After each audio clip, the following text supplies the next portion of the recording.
네, 안녕하세요. 반포 메이저 수학학원 원장 김용호입니다. 오늘 원촌중학교 2학년 학생들이 수학시험을 보았는데 오늘 시험은 어땠는지 난이도 분석 및 출제 분석을 시작하도록 하겠습니다. 이렇게 영상 시청해 주셔서 감사합니다. 먼저 제가 생각하는 중학교 수학에서 가장 체감 난이도가 높은 2학년 2학기였는데요. 이번 시험을 보느라 고생했다라고 말해주고 싶습니다. 보통 대수 파트들은 학생들이 대부분 잘 하는데 2학년 2학기 특히 도형 파트죠. 그래서 삼각형, 사각형이 나오는 도형 파트 난이도가 많이 어렵습니다. 그래서 어려웠을 시험 열심히 준비하고 했을 텐데 고생했다라고 꼭 말해주고 시작하겠습니다. 가장 궁금해하실 시험 난이도인데요. 난이도는 이제 중, 상, 최상 중에 이제 최상까지는 아니고 상보다는 좀 어려웠을 이 중간 정도에 위치하는 난이도라고 생각을 합니다. 그 이유는 이제 뒤에서 차근차근 말씀을 드릴게요. 먼저 첫 번째는 문항을 하나하나 분리해서 한 문제씩 풀다 보면 모두 다 풀만한 문제들이었다라고 생각을 합니다. 근데 모두 다 이런 문제들만 22문제가 모여 있어서 엄청 어려운 문제, 어려운 시험이었다라고 생각을 하고요. 특히 보통 주는 점수, 그러니까는 되게 쉬운 문항들이죠. 쉬운 문항들이 이번엔 거의 없고 모든 문항들의 난이도가 대부분 다 올라갔습니다. 그래서 체감 난이도가 많이 올라가서 엄청 어려운 문제들은 없었지만 전반적으로 이걸 한 세트의 시험으로 봤을 때는 최상과 되게 가까운 높은 난이도의 문제였다라고 생각을 하고 있습니다. 특히 두 번째 페이지부터 쉽지 않은 문제들이 나오기 시작을 했고요. 그 다음에 대부분 2학년 2학기 때부터는 막 계산을 하고 도형을 보고 막 닮음을 찾고 보조선 긋고 하는 연습들만 되게 많이 했을 텐데 이번 시험에서 개념을 묻는 문항들도 되게 다수 출제되었어요. 그래서 이런 문제 같은 경우에는 값을 구하는 문제들만 많이 연습을 했다면 정말 좀 어렵거나 당황했을 문제라고 생각을 하고 있습니다. 문항을 좀 하나하나 알아보도록 할게요. 개념을 묻는 문항 객관식 3번, 10번, 17번이었어요. 이 세 문항들을 좀 틀렸다라고 하면은 우리 아이가 이런 문제를 틀렸으면 개념을 한 번 더 꼭 다시 짚어줄 필요가 있습니다. 특히 2학년 2학기 파트가 도형의 뜻과 성질을 잘 구별지어야 되는데 이거 다 뜻과 성질들을 묻는 문제들이거든요. 외심, 평행사변형, 닮음들의 가장 대표적인 개념이기 때문에 이 세 문제는 정말 맞았는지 틀렸는지를 한 번 더 체크해 보시면 앞으로 공부 방향성을 삼는 데 도움이 많이 될 거라고 생각합니다. 이어서 이제 낯선 도형이 나왔는데요. 대부분 이제 2학년 2학기 같은 파트도 정말 많이 연습을 하고 시간도 되게 오래 흘렀기 때문에 대부분 어디서 봤음직한 문제들이 대부분 많을 거예요.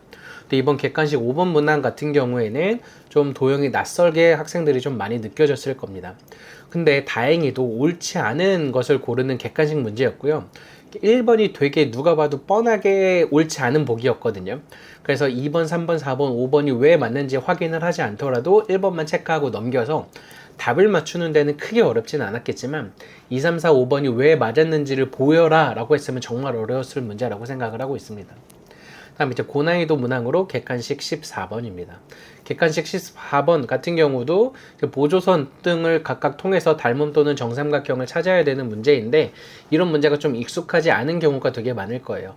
대부분 길이를 구하시오 라고 되어 있으면 연습을 많이 잘했을 텐데 길이가 A, B로 표현하시오 라고 되어 있으면 숫자가 아니라 문자로 계산하는 과정에서 학생들이 꽤나 되게 어려워하고 있습니다. 그래서 객관식 14번 좀 많이 어려웠던 문제고요. 다음 이제 마지막으로 객관식 22번 문제가 좀 어려웠어요. 객관식 22번 같은 경우에는 평행사변형의 좀 닮음, 좀 평행선의 닮음이라는 걸 좀 활용하면 확실히 좀 쉬운 문제라고 생각이 되는데 이게 이제 시험 범위, 직접적인 시험 범위라고 보기엔 조금 어렵긴 하거든요. 물론 시험 범위 내에서도 풀 수 있긴 하지만 이 시험 범위 이외의 다른 과정들을 좀 더 잘 열심히 연습을 평소에도 했었다면 쉬웠겠지만 그렇지 않았으면 이번 시험 범위만 계속 반복해서 많이 봤다면 좀 틀리기 쉬운 문제가 아니었나 라고 생각하는 객관식 22번이었습니다. 이렇게 오늘 시험에서 좀 개념을 묻는 문제, 틀리기 쉬운 문제, 고난이도 문제들을 알아보았습니다. 그래서 지금 제가 말씀드린 문항을 제외하고 1번부터 22번까지 각 문항의 정답과 난이도, 단원, 유형들을 분석해 놓은 표인데요. 영상을 잠깐 멈춰 놓으시고 우리 아이가 틀린 게 어느 단원의 어느 유형, 어느 정도의 난이도를 좀 틀렸나 라고 보시면 도움이 되실 것 같다 라고 생각을 합니다. 이제 100점 받고 싶어 하죠. 100점을 받는 인원은 한 반에 한두 명 정도 되지 않을까 싶습니다. 그래서 잘하는 학생들 같은 경우에 보통 시험이 좀 쉬우면은 한 2명, 3명 정도 100점이 나오는데 이번 시험은 조금 어려운 편에 그래도 속해서 반에서 한 1명 또는 2명 정도까지가 아마 100점이 있지 않을까라고 생각을 하고요. 그다음에 문항이 좀 어려웠 게 좀 한두 문제씩 있다 보니까 한 문제 틀린 학생들이 한 7, 8명 정도까지가 그래도 되지 않을까라고 생각하는 2학년 2학기 중간고사 시험이었습니다. 이렇게 기출 분석은 마치고 10월에 하는 저희 학원 설명에 간단하게 잠깐 알려드릴 텐데요. 10월 12일 목요일 점심 12시에 저희 학원 수업 시스템에 대해서 알려드리는 설명회가 준비되어 있고 예비 고1 대상으로 겨울방학 전까지 꼭 해야 되는 3가지라는 제목으로 14일 토요일날 오후 3시에 준비가 되어 있습니다. 둘 다 정말 추천드리는 설명회이기 때문에 많은 신청 부탁드리도록 하겠습니다. 오늘 영상 이렇게 시청해 주셔서 감사합니다.